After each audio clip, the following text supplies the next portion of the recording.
Ay, ya quisiera uno. Agarrarse los sábados y los domingos para no pensar. O como decía Joaquín Sabina, tomar pastillas para no soñar. Pero no es posible. Al menos no del todo.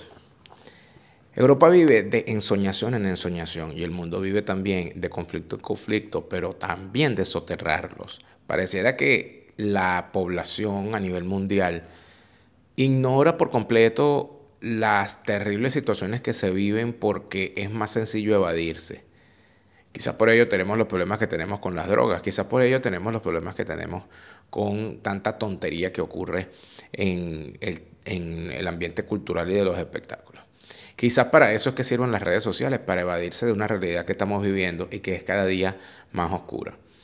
La semana que termina vimos dos eventos importantísimos para lo que significa la marcha de esta guerra que no se detiene y que va con paso firme. Dos públicos y uno que no fue tan público y que no fue tan comentado, pero que de verdad tiene muchísima significación. Estamos hablando de la reunión del Grupo de los 7 que se realizó en Italia. Estamos hablando de las declaraciones de Vladimir Putin en medio de una reunión de su Consejo de Estado. Y estamos hablando también de cosas que ocurrieron después de las elecciones parlamentarias del Parlamento Europeo con el gobierno de Alemania y su ministro de la Defensa y las intenciones que tiene con respecto al tema militar. Todo eso, por supuesto, aderezado con el inicio de la temporada de verano, donde la gran mayoría de la gente se está yendo de viaje, se está yendo a pasear, se está yendo a la playa, se está yendo a los sitios cálidos y a los balnearios, y donde además de eso se unen dos eventos deportivos importantísimos para el mundo, sí, pero para Europa en particular. El inicio de la Eurocopa de Fútbol y en menos de un mes el inicio de los Juegos Olímpicos de París. Todo esto, pero en el fondo la guerra sigue su curso. De eso vamos a hablar en este Fuera de Orden de hoy sábado, porque los sábados también hacemos Fuera de Orden. Fuera de Orden es presentado por Hispanidad, abogados y asesores. En España, el bufete número 1 en extranjería, obtención de nacionalidad española y asilo. Hablemos de Escocia en castellano, tus viajes a Escocia en tu idioma. Tu asesor Gustavo, en Estados Unidos la mejor póliza, la que compraste ayer. La segunda mejor, la que compras hoy. Mañana puede ser demasiado tarde. Carelis Bustos y su novela La vida es el mismo infierno, la cruel cotidianidad. Eternity X, previsión funeraria, acortando distancias en los momentos difíciles. Cars by Eli, tu primer vehículo en el estado de la Florida con Cars by Eli, bueno, bonito, barato y financiado. JuanCarlosMeyer.com, academia de piano online para niños, jóvenes y adultos. Aprende a tocar piano desde cero y a tu propio ritmo. Daniel Lara Faría.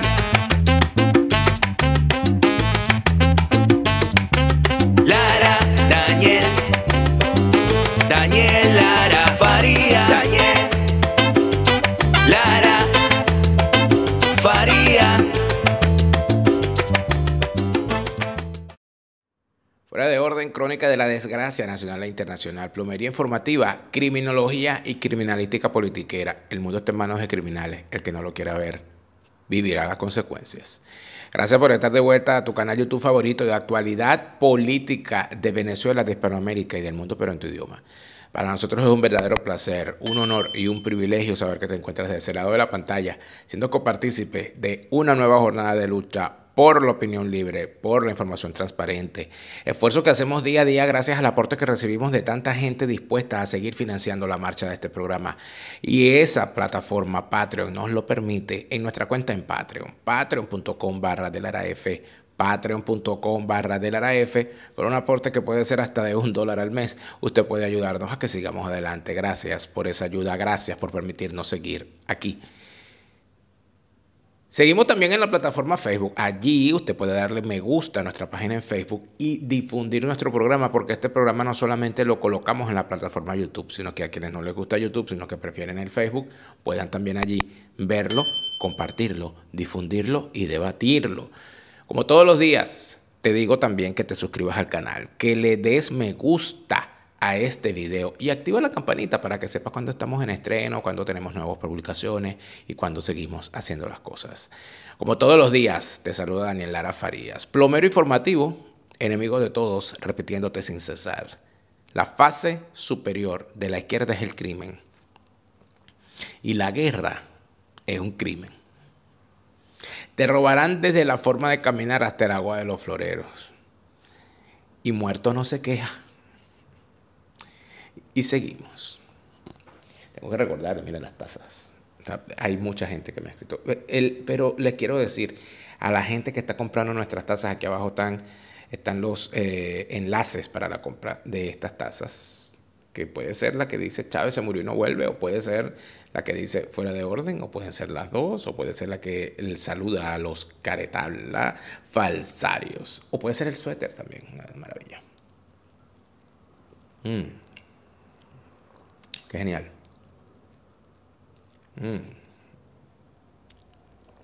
Delicioso este café, de verdad. Dios bendiga el hogar de todos ustedes hoy sábados a esta hora de la mañana y que tengan la oportunidad de tomarse un delicioso café como este que me estoy tomando.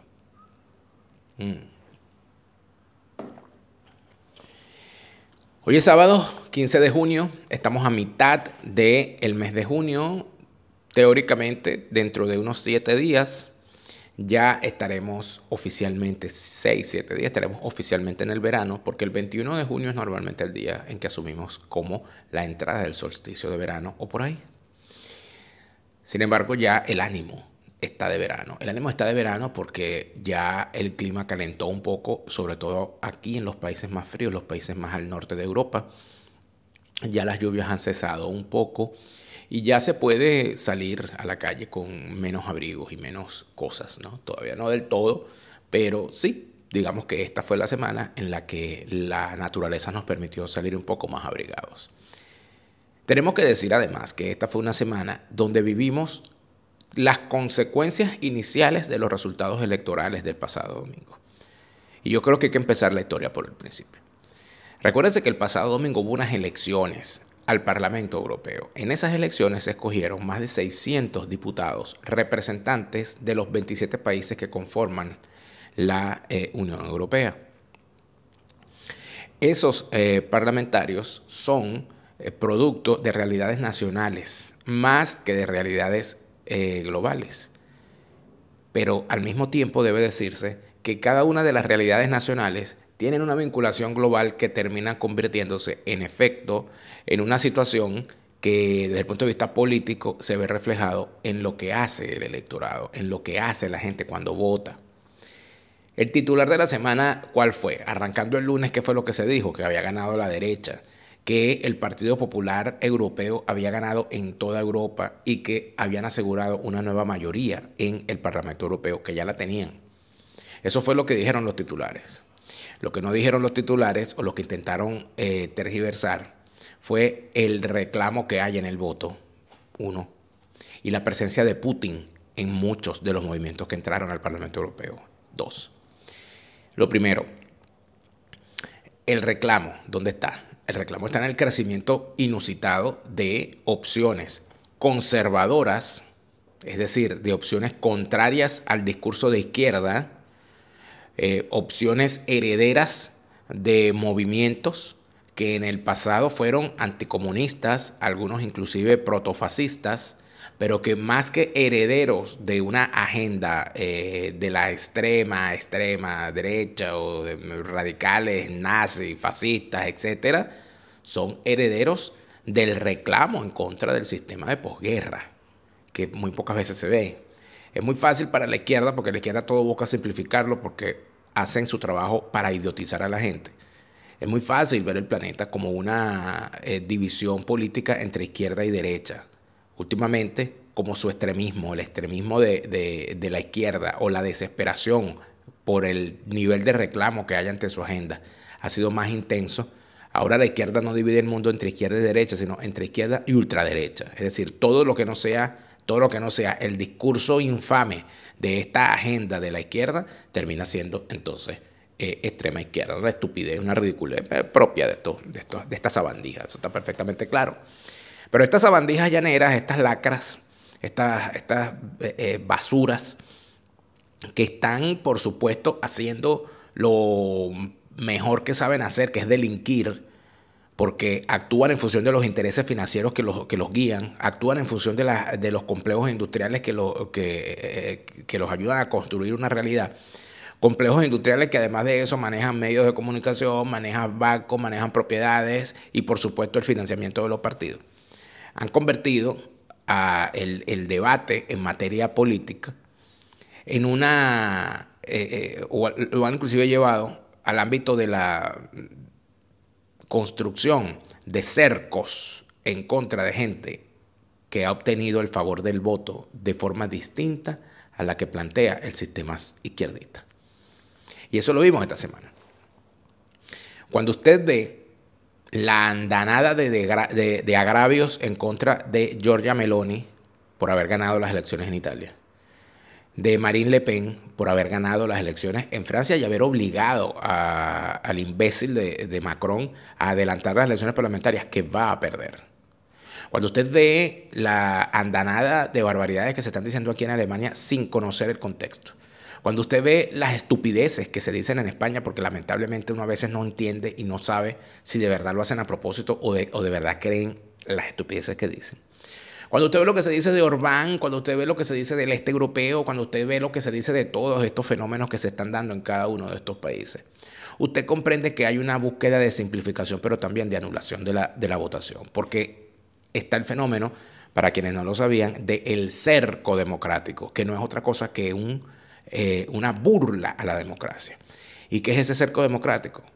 Resulta ser que en los países donde movimientos identitarios de derecha conservadora o de derecha reformista que se oponen al sistema de partidos establecido en cada una de sus realidades, entiéndase Vox, entiéndase Alvise, entiéndase Giorgia Meloni, entiéndase que es gobierno ya, pero antisistema sigue siendo, entiéndase Marine Le Pen, entiéndase el AfD en Alemania, etc. Se asume que esa votación, que la gente que vota a ese partido no tiene derecho a tener un gobierno. Y no tienen derecho a tener un gobierno, ¿por qué? Porque son gente de ultraderecha y por esa razón se han inventado el cerco democrático. ¿Y qué es el cerco democrático?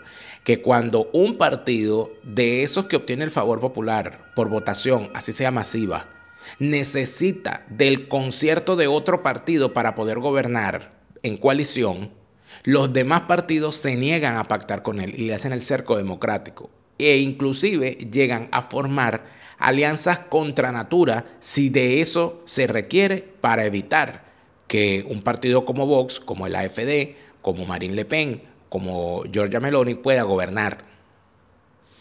¿Por qué? Porque ellos dicen, no, es que esa es la ultraderecha, no podemos darle oportunidad a la ultraderecha que gobierne. Y se pregunta uno, pero si ese partido puede estar en el boletín electoral, si ese partido puede hacer campaña y si ese partido puede escoger diputados, si la gente puede hacer campaña y votar por él, es porque cumple con la ley. Es decir, la ley permite que se inscriba ese partido y si la ley permite que se inscriba ese partido es porque ese partido cumple con la ley, porque si no, no le permitieran inscribirse. Y eso lo digo de forma estricta partiendo del hecho que vemos en Alemania.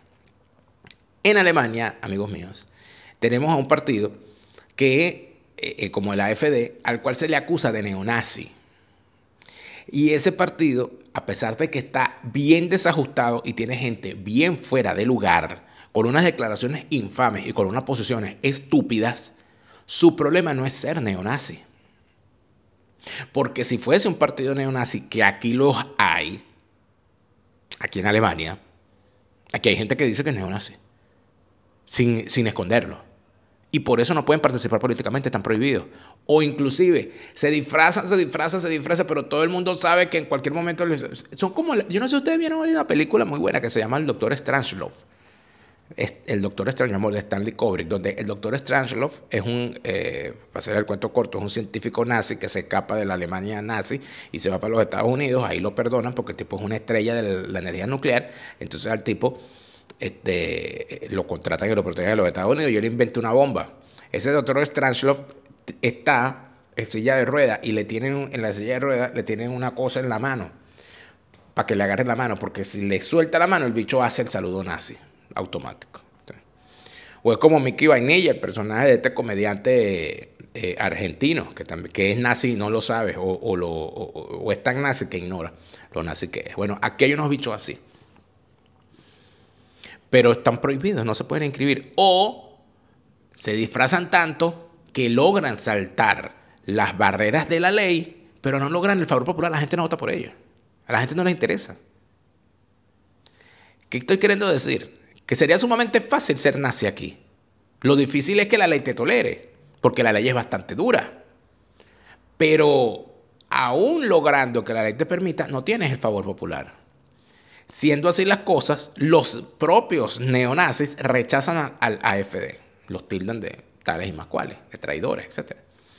Entonces se pregunta uno, pero si el AfD cumple con la ley, si el AfD está inscrito es porque cumple con la ley. ¿Por qué razón una persona que vota por el AfD tiene que ser catalogada de nazi automáticamente? Número uno. Y número dos, ¿por qué si el AfD, Alternativa por Alemania, obtiene la cantidad de votos que obtiene, se le tiene que ver como un partido a ser discriminado a la hora de formar gobierno? Si la gente vota masivamente por ellos, es porque la gente los quiere ver gobernando. Hacer un cerco democrático de verdad es democrático. Hacerle lo mismo a Marine Le Pen en Francia es democrático. Hacerle eso a Vox en España es democrático. Entonces aquí es donde se utiliza el chantaje de la prensa y de la izquierda, de ultraizquierda, la prensa de ultraizquierda, donde dicen que no se le puede dar espacio a la ultraderecha, pero el asunto es que quien le da el espacio o se lo quita a un partido no es los medios, no es la izquierda, es el electorado. Entonces, si un parlamento es ganado o quien obtiene la mayoría de los escaños es un partido como Vox, como AfD, como Fratelli d'Italia o como el partido de Marine Le Pen, ¿por qué otro partido tiene que negarse a gobernar con él? ¿Por qué no? Porque eso es darle espacio a la ultraderecha. Y lo hacen de forma institucional. No, o sea, tiene que ser un cerco. ¿Eso es democrático? Una alta dirigente del partido de Macron ha removido el espacio político después de las elecciones diciendo precisamente y haciendo precisamente esta pregunta. Porque la señora lo que dice es, ¿y cómo podemos nosotros pensar que es democrático hacerle cercos democráticos a un partido que es constitucional, que gana las elecciones y que la gente vota por ellos? No lo estaremos haciendo muy mal. Por supuesto que lo están haciendo mal, porque ¿qué es lo que están logrando? Victimizar al partido que obtiene esa votación. Como resultado de ese veto, terminan gobernando partidos que no tienen el favor popular, lo terminan haciendo peor y aumenta el caudal electoral del partido vetado. Aquí se le está abriendo las puertas a una entrada de Marine Le Pen al gobierno casi que por unanimidad. Aquí se le está abriendo las puertas a la entrada en ayuntamientos y gobernaciones, por llamarlo de la forma, o presidencias de las comunidades al partido AfD, por lo menos en todo el este alemán. Aquí se le está abriendo el camino a una hegemonía de años de Giorgia Meloni en Italia, más larga de la que tuvo Berlusconi, por el camino que vamos. ¿Todo por qué? Por los vetos. Pero de esos vetos, por supuesto, una cosa es antes de las elecciones europeas y otra cosa es después. En España hay cosas que solo un buen abogado puede resolver. Hispanidad, abogados y asesores lo sabe y por eso están allí para representarte en toda España. Hispanidad, abogados y asesores lleva tu caso de asilo de forma responsable y atenta de principio a fin con un comprobable récord exitoso en sus representaciones. Hispanidad, abogados y asesores te representa además en materia laboral, penal y te acompaña en toda la ruta legal a recorrer para la construcción de tu pequeña empresa. Hispanidad, abogados y asesores en España con todas las de la ley.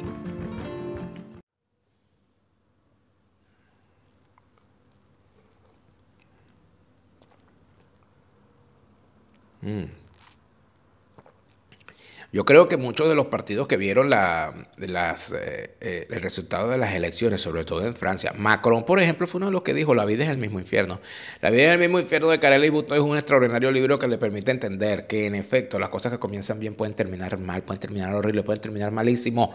Por esa razón, la vida es el mismo infierno está a la disposición de todo aquel que quiere entender a través de la literatura cómo una cosa puede ir muy bien y terminar muy mal y cómo puede comenzar mal y terminar peor. La vida del mismo infierno de Carel Bustos está a la venta a nivel mundial en Amazon. Recuerda también que el poder ir a visitar Escocia es algo completamente posible. Hablemos de Escocia en castellano, lo hace posible. Hablemos de Escocia en castellano. Ay, por cierto, creo que la gente de Hablemos de Escocia en castellano me dio... No tengo por aquí el cardo. Un día de esto voy a mostrar el cardo que me regaló la gente de Hablemos de Escocia castellano. El cardo es la flor nacional, el árbol, la flor nacional de Escocia. Esas son cosas que usted puede aprender viendo a la gente de Hablemos de Escocia en castellano en sus redes sociales. Síganlo, @Hablemos de Escocia en castellano en Instagram. Allí nos dan la oportunidad de viajar por Escocia y preparar nuestro viaje. Tienen un maravilloso libro y tienen también un podcast para aprender más de Escocia e irnos preparando para nuestra visita. Hablemos de Escocia en castellano, tus viajes a Escocia, pero en tu idioma. Mira,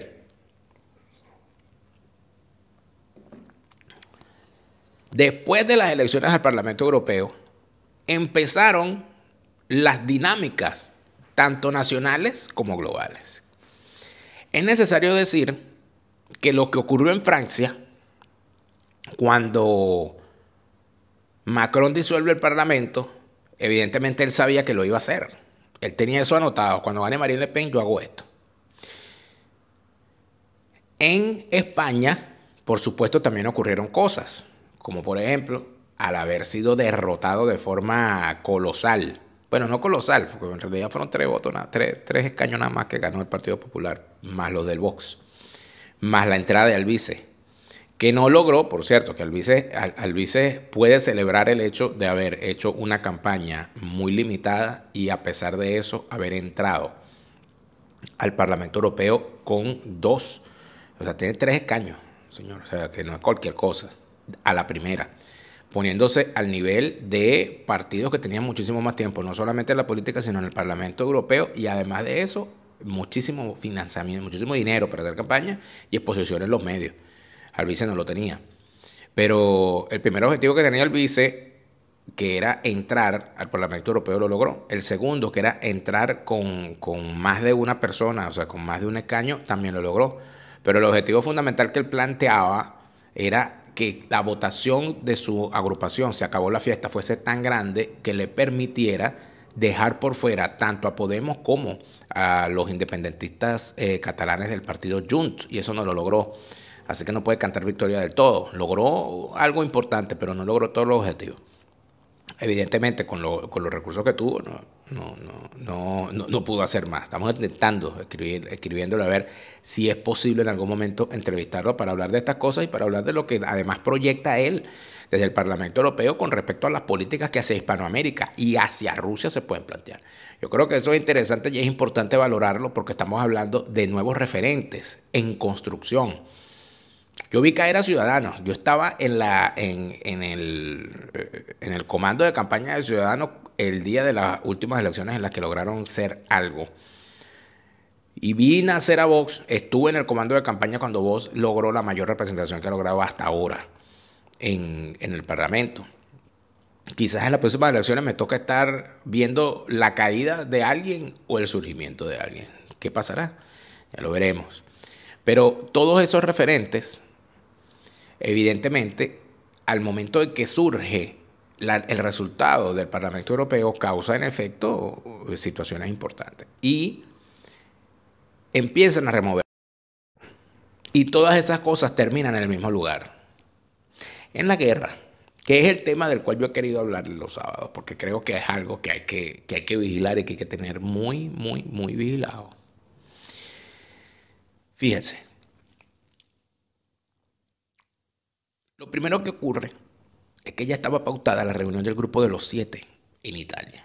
La reunión se da y allí los 7 países industrializados hacen una serie de reuniones de orden económico, pero también se hacen reuniones bilaterales tripartitos y multilaterales con el tema militar. Y ahí en el tema militar se empezaron a manejar ciertas declaraciones y posiciones bien importantes. Lo primero que se hizo fue ratificar el apoyo a Ucrania. Y ratificar el apoyo a Ucrania tiene sus particularidades. Y una de esas particularidades, amigos míos, es el tema del dinero.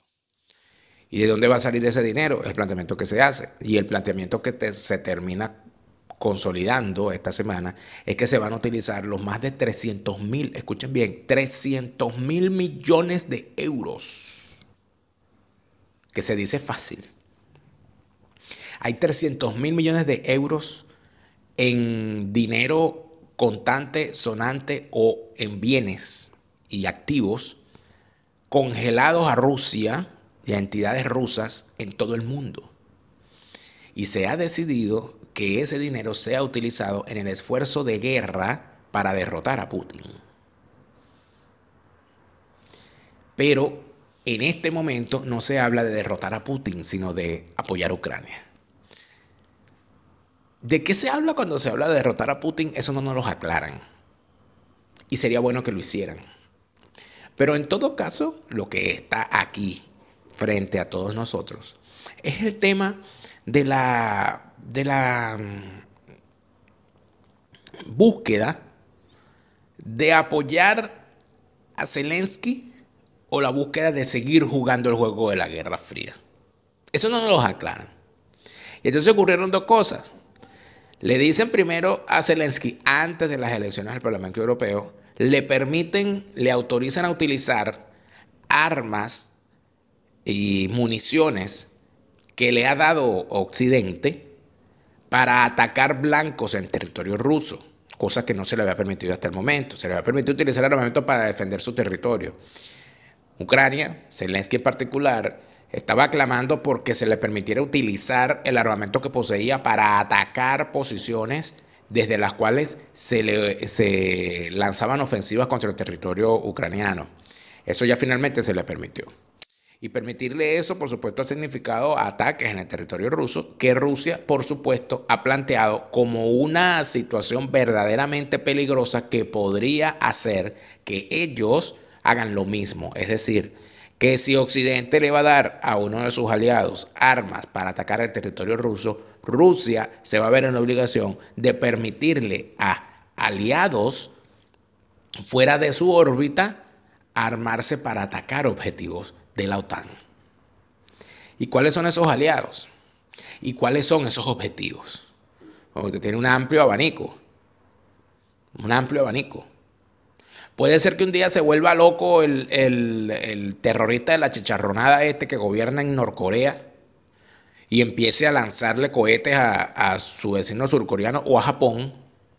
O puede ser que se te vuelva loco cualquiera de los países de la órbita aliada, que se te vuelva loco el gobierno de Georgia y empieza a matar a su pueblo otra vez.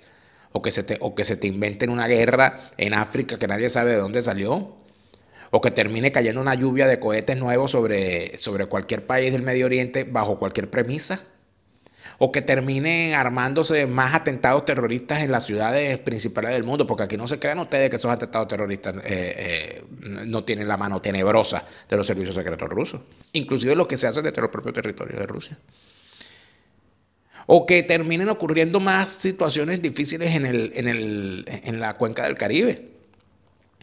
Tensiones con Cuba, con Nicaragua, con Venezuela, inclusive las famosas guerras proxy, es decir, conflictos que surjan de la nada en una zona que no tiene nada que ver con el conflicto y que terminen convirtiendo el asunto en una oportunidad para que Putin le dé armas a aliados para que se maten y para entretener a los Estados Unidos en conflictos diferentes. ¿A qué me refiero? A Nicaragua peleando con Colombia, a Venezuela peleando con Guyana, a conflictos en el Caribe vinculados a las guerras del narcotráfico, a situaciones difíciles en Centroamérica, a situaciones difíciles en México, al estallido en algún país de la zona cercana a los Estados Unidos de un conflicto interno, de una guerra civil. Todo es posible en la dimensión desconocida. Pero además de eso, ocurre la otra situación, que es la respuesta que da Putin.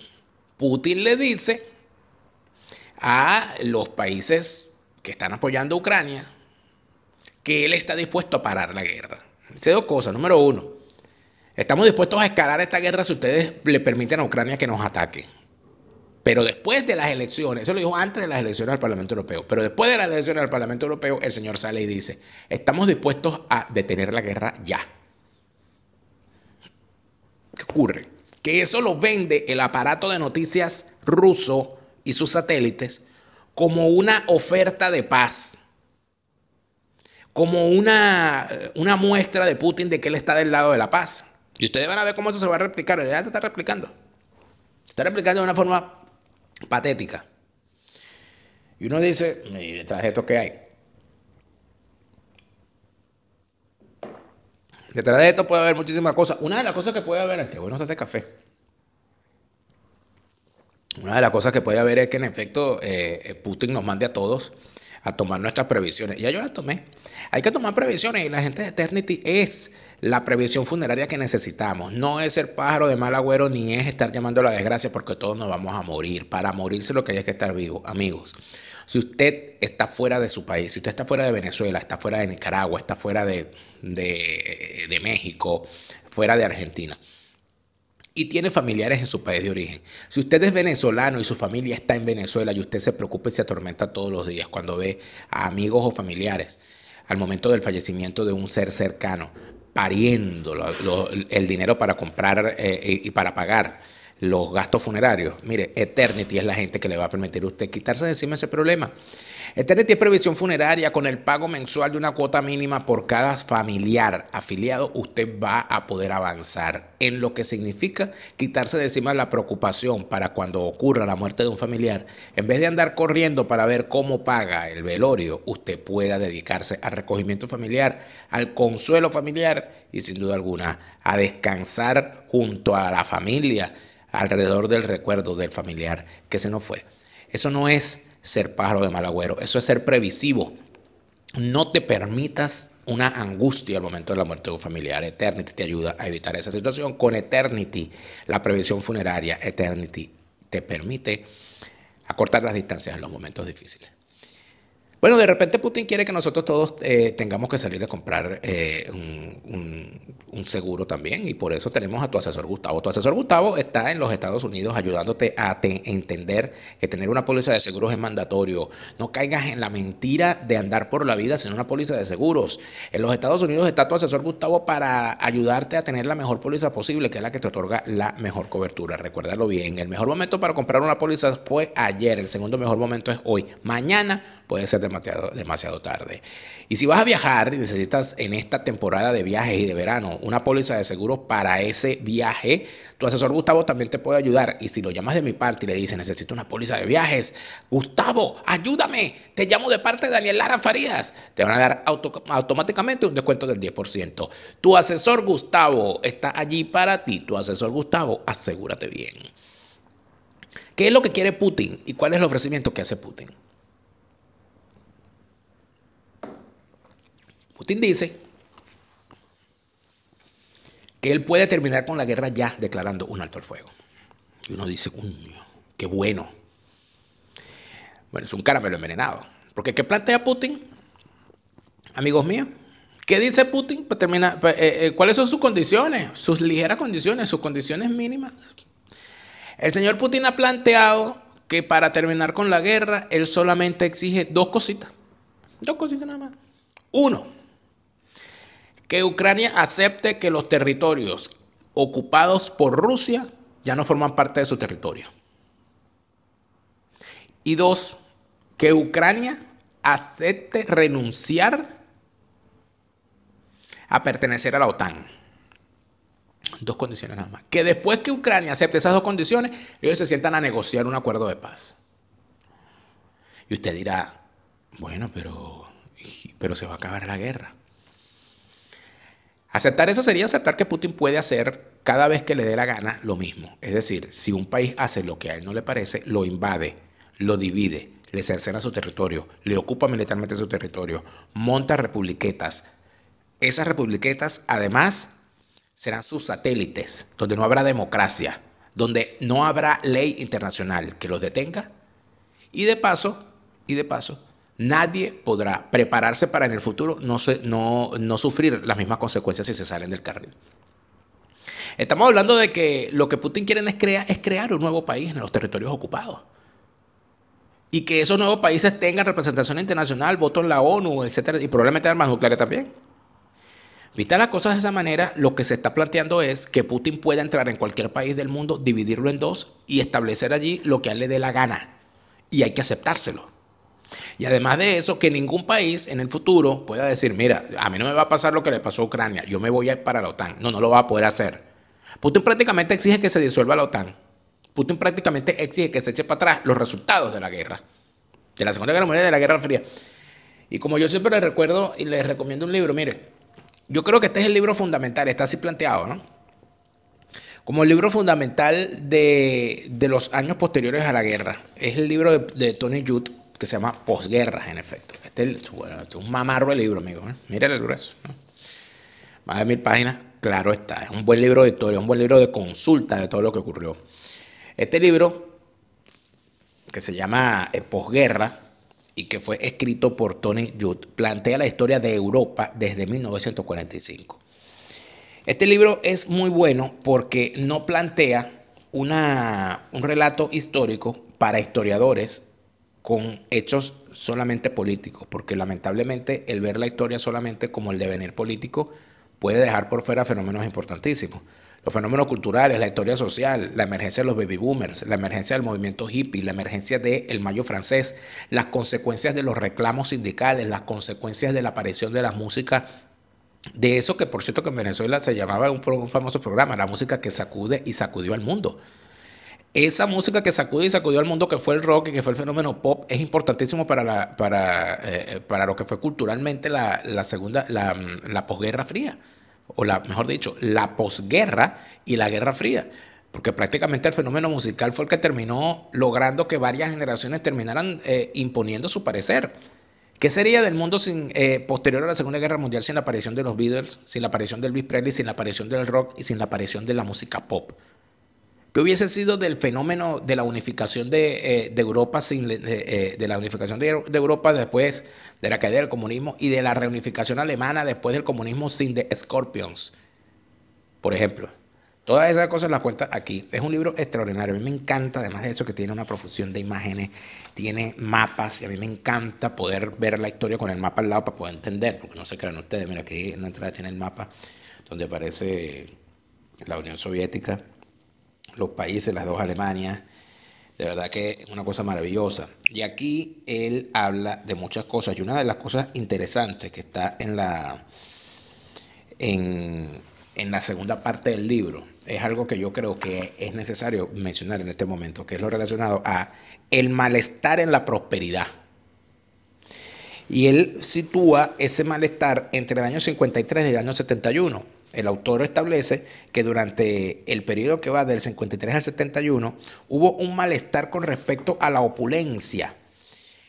Hubo una emergencia de la socialdemocracia y hubo además una situación revolucionaria en la gran mayoría de los países que veían el fin de la Segunda Guerra Mundial como oportunidad para avanzar en sus propios procesos nacionales. Es decir, usted vio cómo en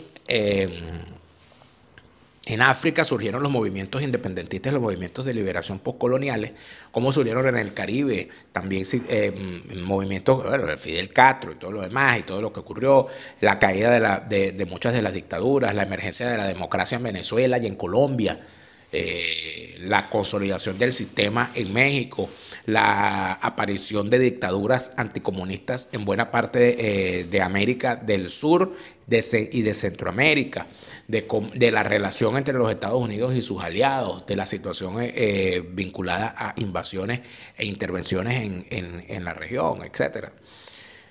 Pero plantea el autor que hay en efecto dos situaciones en los dos bloques que desde mi punto de vista siguen siendo importantes. Uno, el reclamo en contra de la dictadura comunista en el bloque oriental.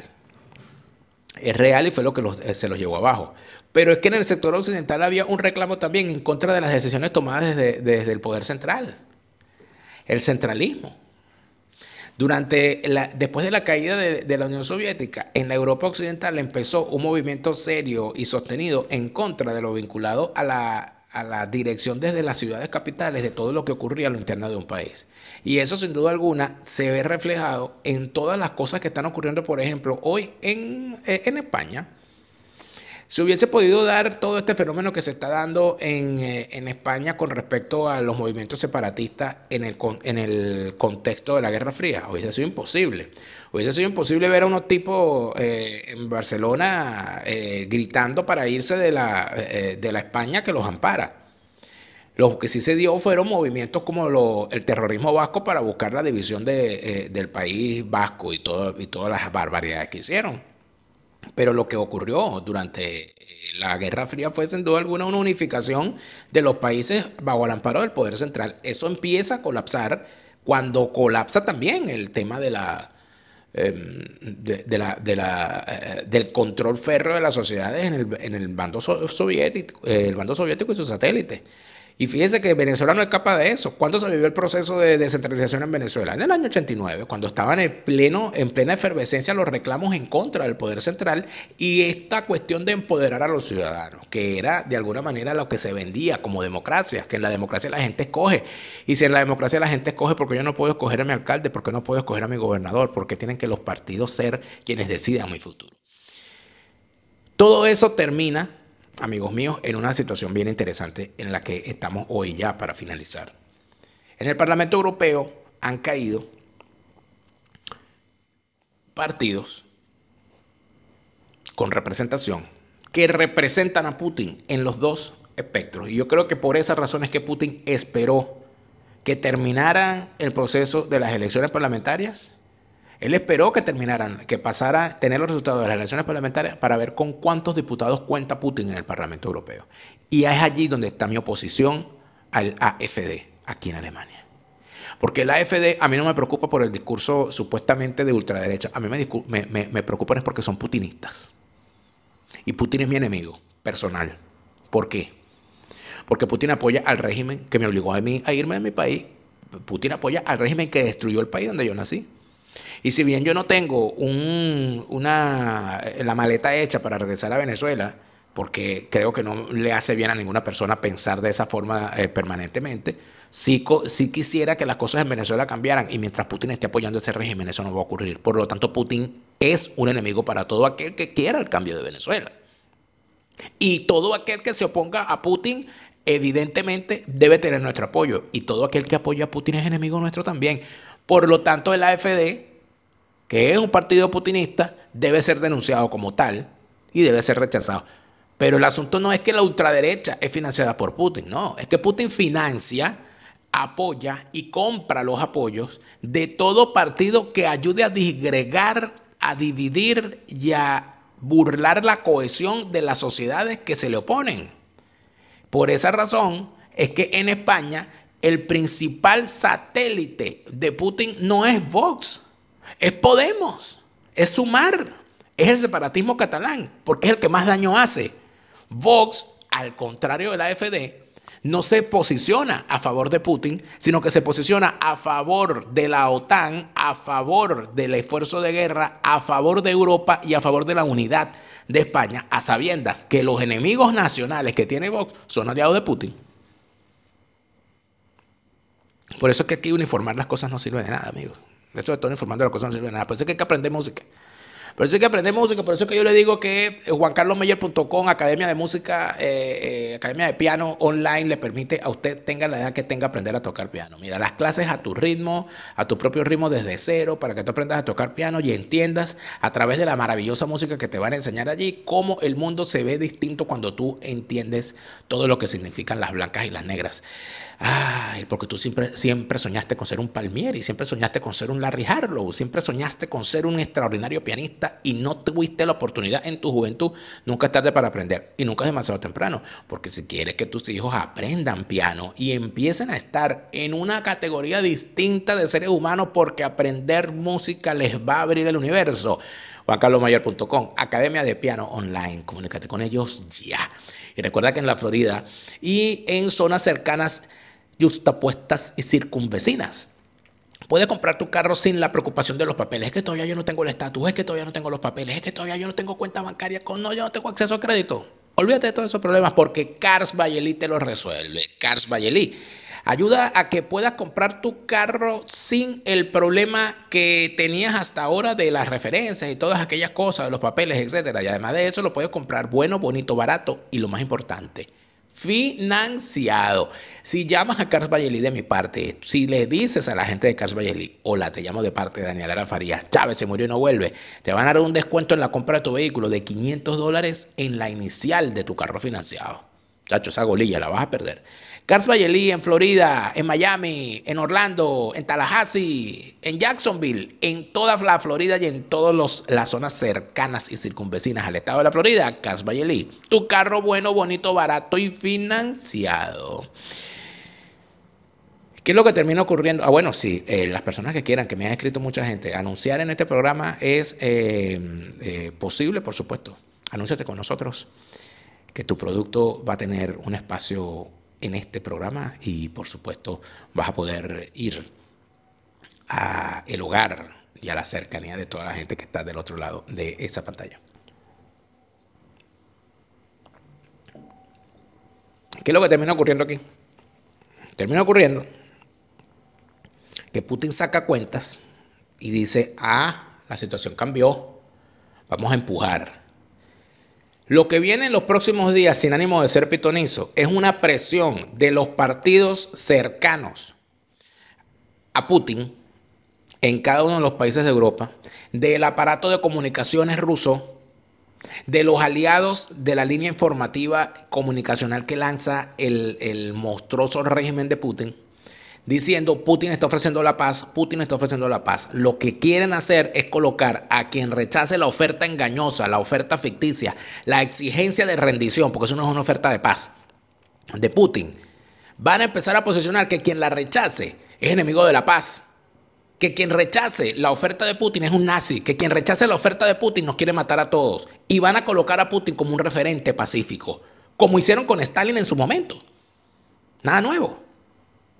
En tal sentido, no sería de extrañar que veamos en los próximos días situaciones aún más difíciles y planteamientos verdaderamente horrorosos en cuanto a la marcha de la guerra en la región. Acaba de salir una flotilla rusa, de la cual hablamos en el programa del día viernes, una flotilla rusa a Cuba.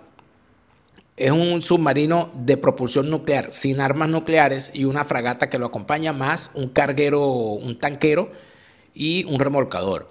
Van a hacer un paseo por todo el Caribe, van a llegar a Venezuela, van a pasar por las costas de Nicaragua, van a pasear por allí, se van a mostrar y se van a enseñar. En los Estados Unidos dicen que no hay peligro, lo dice el Departamento de Defensa, pero ningún tiburón muestra los dientes para que le vean la sonrisa.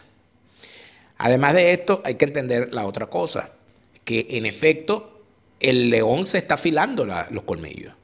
No sabemos para dónde va esto, pero de que está caminando, está caminando. ¿Y qué están haciendo en el otro bando? Esta semana, el ministro de la Defensa ruso, el ministro de la Defensa alemán, Pistorius, no se olviden de ese nombre, Pistorius, igualito que el corredor, el atleta sudafricano que mató a la esposa, a la novia. Bueno, Pistorius se llama el ministro de la Defensa alemán. Ese ministro de la Defensa es ahorita un tipo está jugando un papel bastante parecido al que jugó Churchill en Gran Bretaña antes de la Segunda Guerra Mundial. Es decir, es un referente político que le está diciendo a su país que viene una guerra y que hay que prepararse para ella, y el país no le está prestando mucha atención y lo está viendo como un exagerado. Sin embargo, los alemanes son como son por algo. Ese señor forma parte del Partido Socialdemócrata, el SPD, que está gobernando en la conocida como Coalición Semáforo. Esa Coalición Semáforo se llama así por los colores del semáforo que identifican a los partidos que la conforman. El Partido Verde, el ecologista, el Partido Rojo, que es el SPD, y el Partido Amarillo, que son los liberales. El SPD, el Verde y los liberales obtuvieron pésimos resultados electorales y en ninguna de las encuestas aparece certeza para ellos de que van a lograr el favor electoral para repetir esa coalición. Todo indica que ese gobierno no va a continuar en el poder. Además de eso, aparecen todos los políticos miembros de la coalición en los peores números posibles. Inclusive el actual canciller es uno de los políticos peores valorados de Alemania. Pero el político mejor valorado a nivel nacional es el ministro de la Defensa, Pistorius. ¿Por qué? Porque el señor sin estridencias repite y repite y repite. Aquí viene una guerra, hay que prepararse para la guerra, no estamos preparados para la guerra, hay que tomar medidas excepcionales, hay que avanzar en esto.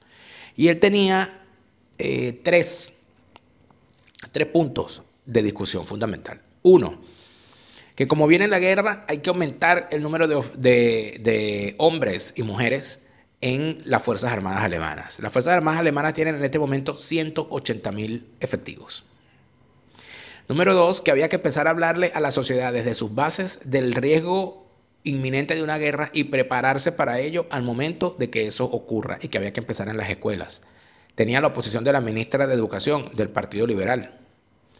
Y número tres, que hay que volver a colocar bases militares en la zona de Alemania Oriental, lo que era la antigua Alemania comunista, a pesar de que el acuerdo de reunificación de Alemania tenía la reserva hecha por Rusia en su momento de que en la zona que perteneció a la Alemania comunista no se destacaran, no se emplazaran armas estratégicas, es decir, nucleares, ni tropas de la OTAN.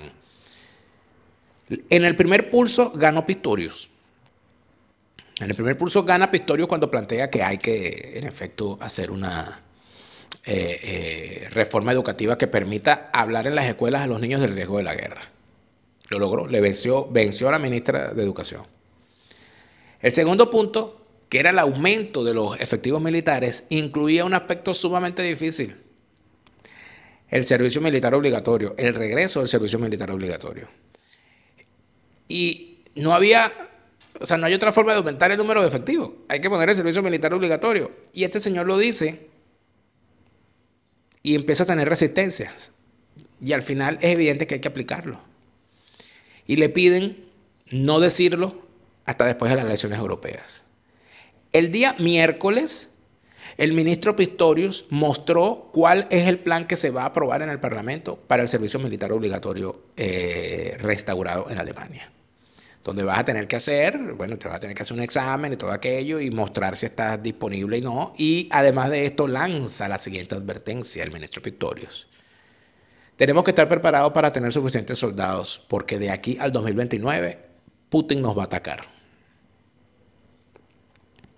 Eso no es más o menos lo mismo de lo que decía Churchill en el año 33, con el ascenso de Hitler al poder. Más o menos lo mismo. Y con respecto al desplazamiento de nuevas bases militares, ya él ha ido avanzando poco a poco en el asunto. Pero yo creo que en el futuro vamos a escuchar hablar mucho más de Pistorius, pero peor aún, vamos a escuchar hablar muchísimo más de los preparativos para la guerra. Ya en Polonia están en estado de guerra. Ya en Moldavia están en estado de guerra. Ya buena parte de la Europa alrededor de Ucrania sabe que aquí viene una locura en cualquier momento. ¿Y cuál será esa locura? No lo sabemos. Pero va a ocurrir. Aunque el fútbol nos nuble, aunque las Olimpiadas ocurran, aunque aparezcan fenómenos como los Swifties, como los Karol G o como tú quieras, aunque estemos ensimismados en TikTok viendo videos de muñequitos y de perritos y de gaticos, amigos, como decíamos, el cuento corto de Monterroso, al abrir los ojos, el dinosaurio seguía allí. El dinosaurio de la guerra está frente a nosotros. Y como decía la canción, ¿y tú qué vas a hacer? Gracias a todos por habernos acompañado en un nuevo Fuera de Orden. Recuerden que Chávez se murió y no vuelve, como dice esta taza que pueden comprar en el enlace que ven aquí abajo. Nosotros nos despedimos. Hasta el próximo Fuera de Orden. Chávez no, porque se murió. Hasta mañana.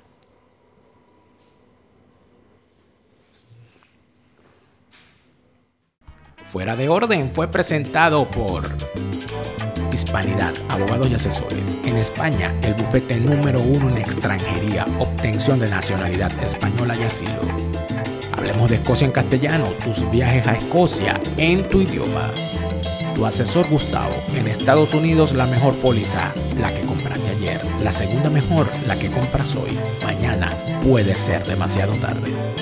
Carelis Bustos y su novela La vida es el mismo infierno, la cruel cotidianidad. Eternity es previsión funeraria, acortando distancias en los momentos difíciles. Cars by Eli, tu primer vehículo en el estado de la Florida con Cars by Eli, bueno, bonito, barato y financiado. JuanCarlosMeyer.com, academia de piano online para niños, jóvenes y adultos. Aprende a tocar piano desde cero y a tu propio ritmo. Te lo repite Lara Farías, Chávez se murió y no vuelve. No te deprimas, siente alegría, escucha bien lo que te estoy diciendo. Te lo repite Lara Farías, Chávez está en